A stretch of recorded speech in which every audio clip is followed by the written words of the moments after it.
আবু সাইদকে যেদিন মেরে ফেলা হয় ঠিক ওই দিন আমরা সিদ্ধান্ত নেই যে আমরা কোনো ধরনের সংলাপে আমরা যাব না। আমাদের বাসায় এসে হচ্ছে আমি সার্জিস একসাথে ছিলাম, আমাদেরকে উঠিয়ে নিয়ে যাওয়া হয়। একবার আমাকে বলে যে সার্জিস রাজি হয়ে গিয়েছে, সুতরাং তুমি যদি রাজি না হও তাহলে তোমার ভবিষ্যৎ তুমি দেখবা। আমাদেরকে সরাসরি হচ্ছে যে যমুনা পদ্মাতে নিয়ে যাওয়া হয়। আমরা পদ্মাতে যাই, সাথে সাথেই 3 জন মন্ত্রী হচ্ছে পদ্মাতে প্রবেশ করেন। তৎকালীন সভামন্ত্রী নওফেল, আনিসুর ওই যে আইনমন্ত্রী ছিলেন আনিসুল হক, তারপরে হচ্ছে যে আরাফাত, এই 3 জন সাথে সাথে প্রবেশ করেন। সেখানে হচ্ছে আমাদেরকে কেরিয়ার সেটেল করে দেওয়ার কথা হয় যে দেখো এখানে যে প্রত্যেকটা মানুষ মারা যাচ্ছে সবগুলোর দায়ভার কিন্তু তোমাদেরকে নিতে হবে। তো আমি আজকে একটা মানে ঘটনা বলতে চাই শুরুতেই যে মিডিয়াটা আসলে কেমন ছিল, যে 5ই আগস্টের পূর্বে মিডিয়াটা কেমন ছিল। আমাদেরকে একটা সময়ে মিডিয়াতে উপস্থাপন করা হয় যে আমরা 3 জন মন্ত্রীদের সাথে আলোচনা করতে গিয়েছি, যে উপস্থাপন করা হয় যে আমরা আলোচনা করতে গিয়েছি এবং শাটডাউন কর্মসূচি আমরা প্রত্যাহার করেছি। এটা হচ্ছে বলা হয়। আমি কিছুক্ষণ আগে স্যারের সাথে বলছিলাম যে politics is all about perception, not about fact. Fact কি সেটা মুখ্য না, মুখ্য হচ্ছে জনপরিসরে কি আলোচনাটা আছে। তো 18ই জুলাই এই ঘটনাটা আসলে মানুষের পারসেপশনে এটাই ছিল, বিভিন্ন টিভি হাউসে এটাই প্রচার হয়েছিল যে 3 সমন্বয়ক গিয়ে হচ্ছে 3 মন্ত্রীর সাথে দেখা করে সব দাবি যেহেতু মেনে নেওয়া হয়েছে সুতরাং আন্দোলন প্রত্যাহার, শুনতে পাওয়া যাচ্ছে, আন্দোলন প্রত্যাহার করা হয়েছে এবং শাটডাউন কর্মসূচি প্রত্যাহার করা হয়েছে। এটা ছিল নিউজ। এবার চলেন পিছনের ঘটনাটা দেখি, যেটা আপনাদেরকে জানানো হয় নাই। ওই ঘটনার পূর্বে যখন আবু সাইদকে যেদিন মেরে ফেলা হয় ঠিক ওই দিন আমরা সিদ্ধান্ত নেই যে আমরা কোনো ধরনের সংলাপে আমরা যাব না।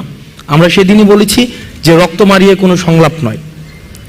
সেদিন রাতের বেলা ডিজিএফআই এর একটা টিম আমার বাসায় আসে, সায়েন্স ল্যাবে আসে। সায়েন্স ল্যাবের একদম মোড়ে হচ্ছে আমার বাসা। আর সেখান থেকে আমাদের 2 জনকে উঠিয়ে নিয়ে যায়। অর্থাৎ আমাদেরকে আলাপ আলোচনাটা ছিল এমন যে আমরা যদি তাদেরকে কোঅপারেট না করি তাহলে তখন আমার আপা মানে শি ওয়াজ এক্সপেক্টিং বেবি। তো তখন দেখা যাচ্ছিল কি আমাদের বাসায়ও একটা হচ্ছে টিম পাঠানো হয়েছে। আর আমার বাসাটা হচ্ছে আমার বাসায় মা একা থাকেন আর বোন ছিল বাসায়। তো আমাদেরকে বলা হচ্ছিল যে অন্তত 1 মিনিট দেখা করতে হবে, অন্তত 1 মিনিট, সেটা হচ্ছে ইন্টারকন্টিনেন্টাল হোটেলে দেখা করতে হবে। কারণ এর আগের দিন আমরা জানি যে আমাদের ক্যাম্পাসে আমাদের যারা শিক্ষার্থী ছিল তাদেরকে নগ্নভাবে পিটিয়েছে ছাত্রলীগ, যুবলীগ। তো আমরা বলেছিলাম যে অসম্ভব, আমরা কোনোভাবেই আপনাদের সাথে কোনো আলোচনায় বসতে পারি না। পরে আমাদের বাসায় এসে হচ্ছে আমি সার্জিস একসাথে ছিলাম, আমাদেরকে উঠিয়ে নিয়ে যাওয়া হয়। এবং এখনো পর্যন্ত আপনারা যারা জার্নালিস্ট আছেন আপনারা খোঁজ নিলে পারেন, সেটা হচ্ছে আমাদেরকে সরাসরি হচ্ছে যে যমুনা পদ্মাতে নিয়ে যাওয়া হয়। তো আমরা ডিজিএফ এর যে প্রতিনিধি দলটা ছিল আমরা বলি যে আপনারা এই 3 জনের সাথে আমরা কোনোভাবেই বসতে পারি না, আপনারা আমাদেরকে ভয়ভীতি দেখিয়ে এখানে নিয়ে আসছেন, অসম্ভব, কোনোভাবে আমরা এখানে বসবো না। পরে ডিজিএফ এর তৎকালীন যিনি চিফ ছিলেন মেজর জেনারেল হামিদ, ওনাকে পরে সরিয়ে দেওয়া হয়েছে, উনিও আসেন এবং ওনার যেই পরবর্তী GS1 বা ওনাদের যেই হায়ারার্কি থাকে সবাই ওখানে আসেন ওই পদ্মার মধ্যে। দেন আমাদেরকে একরকমের ভার্বালি ফোর্স করতে থাকেন যে আমাদের ওনাদের সাথে কথা বলতেই হবে। আমরা বলিনি।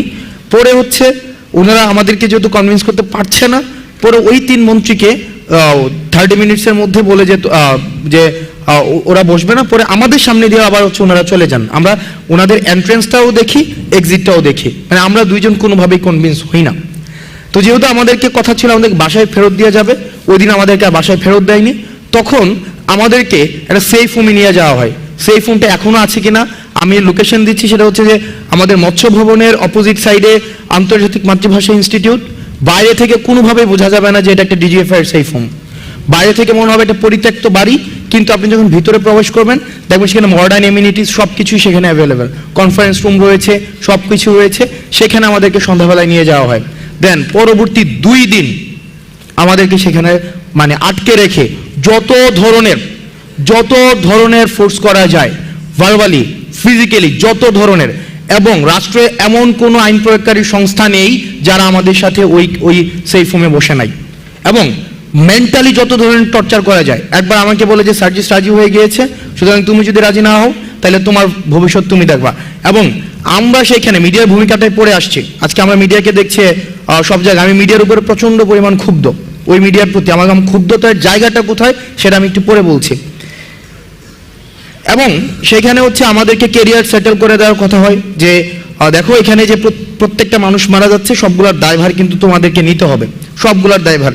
ইদানিং টাইম আসিফ নাইদের সাথে আমাদের যোগাযোগ হয় না, কারণ আমাদের ফোন ছিল না। আমরা বারবার চেষ্টা করছিলাম আমরা যোগাযোগ করব, আমরা কোনোভাবেই তাদেরকে আমরা সংযোগ করতে পারছিলাম না। তো আমাদেরকে বারবার বলা হচ্ছে যে বিদেশে, এবং আমাদেরকে বলা হচ্ছে যে দেখো তোমরা যদি একটা সেটেলমেন্টে আসো, তোমাদের যে কেরিয়ার ওই কেরিয়ার হচ্ছে আমরা সেটেল করে দেবো, তোমাদের বিদেশে বলো দেশে বলো যাই বলো না কেন। এবং ওনারা আমাদেরকে বলছিলেন এই ভদ্রলোকের কেরিয়ার অলরেডি সেটেলড, কিন্তু আমরা কোনোভাবেই নেগোসিয়েশনে যেতে চাচ্ছিলাম না এবং আমরা কোনোভাবেই বসতে যাচ্ছিলাম না। তো সর্বশেষ আমাদেরকে ওই দিন আমি হাসিবকে নিয়ে আসি, কারণ আমি কোনোভাবেই আমি বিষয়টাকে যে কিভাবে অ্যাড্রেস করবো, তো হাসিব আমার সাথে ফোনে যোগাযোগ করে হাসিব নিয়ে আসে। হাসিব যেহেতু মাদ্রাসার স্টুডেন্ট ছিল, হাসিবের প্রতি আরও বেশি তাদের ক্ষোভটা বেশি ছিল। দেন সর্বশেষ স্টোরি শর্ট করি, সেটা হচ্ছে যে সর্বশেষ আবার ডিজিএফ এর একদম পুরা যে টিমটা, ওই টিমটা ওখানে আসেন। ওই দিন হচ্ছে যেদিন আমরা পদ্মাতে যাই। তারপরে আমাদের কথা হচ্ছে আমরা সেখানে যাব, কিন্তু মিটিং করব না, আমাদের যে দাবিগুলো আমরা সেই দাবিগুলো দিয়ে আসবো। সেখানে সার্জিস আমাকে বলে যে দেখো ওনারা যেহেতু বলছেন মিডিয়া সেখানে আসবে, সুতরাং আমরা অন্তত মিডিয়ার সামনে আমাদের যেই বর্তমান পরিস্থিতি সেটা আমরা উপস্থাপন করতে পারবো।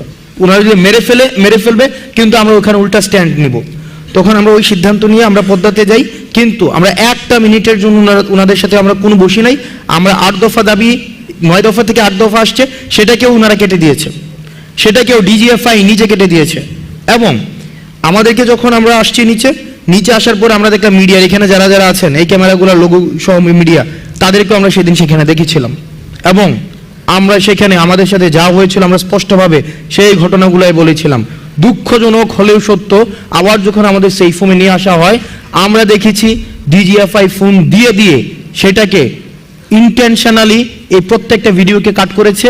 এবং আমরা দেখেছি যে না, এই হেডলাইন যাবে না, আপনারা এই হেডলাইন দেন, ভিডিওর এই অংশ যাবে না, আপনারা ওই অংশ দেন। এবং নগ্নভাবে দেখেছি তৎকালীন মিডিয়ারা তারা যে প্রেসক্রিপশন দিয়েছে ওই প্রেসক্রিপশন অনুযায়ী হচ্ছে ভিডিও প্রচার করেছে, ওই প্রেসক্রিপশন অনুযায়ী হচ্ছে বক্তব্য প্রচার করেছে। আমরা স্পষ্টভাবে বলেছিলাম র ভিডিও এখন আমার কাছে আছে, যেটা কোনো সংলাপ নয়, এবং আমরা কোনো শাটডাউন কর্মসূচি প্রত্যাহার করব না। কোনো শহীদের রক্তের সাথে মারিয়ে এসে আমরা কোনো সংলাপ করতে পারি না। কোনো বক্তব্য সেদিন আমাদের প্রচার করা হয় নাই। এখানে সবগুলা মিডিয়া যারা যারা আছেন, সবগুলা মিডিয়া সেদিন পর্দার সামনে ছিলেন। এখানের সবগুলা মিডিয়া সেদিন পর্দার সামনে ছিলেন, সবগুলা মিডিয়া। হয়তো আপনারা ছিলেন না, কিন্তু আপনাদের হাউজের অন্যরা হয়তো বিট করতে এসেছিলেন, সবাই ছিলেন। কিন্তু সেদিন কিন্তু আমাদের বক্তব্য প্রচার করা হয় নাই, আমাদেরকে ন্যাশনালি ভিলেন বানানোর এখানে অপচেষ্টা করা হয়েছে। এবং ওই 2 দিন আমরা ওই সেফ হোমে বসে দেখেছি যে মিডিয়া আসলে মিডিয়া হাউস থেকে নিয়ন্ত্রণ করা হয় না, এটা গণভবন থেকে প্রেসক্রিপশন দেওয়া হয় এবং প্রত্যেকটা জিনিস ডিজিএফআই নিয়ন্ত্রণ করে। এবং 2 মিনিটের নোটিশে হেডলাইনগুলো পরিবর্তন করে দেওয়া হয়। যদি কোনো হেডলাইন পছন্দ না হয়, ওই মিডিয়াকে ফোন দেওয়া হয় যে এই হেডলাইনটা এমন হবে না, ওই হেডলাইনটা এমন হবে, সাথে সাথে দেখেছি সেটাকে চেঞ্জ করতে। দেখেন আপনার মিডিয়া আজকে যারা কথা বলছেন, আজকে যারা হঠাৎ করে ওই মিডিয়াই গত 16 বছর ধরে এই ফেসিবাদকে তুষণের মধ্য দিয়ে আজকের কেমন বাংলাদেশটাই সেটা মানে এই আজকের আমার বক্তব্য সেটা তো অপ্রাসঙ্গিক। কেন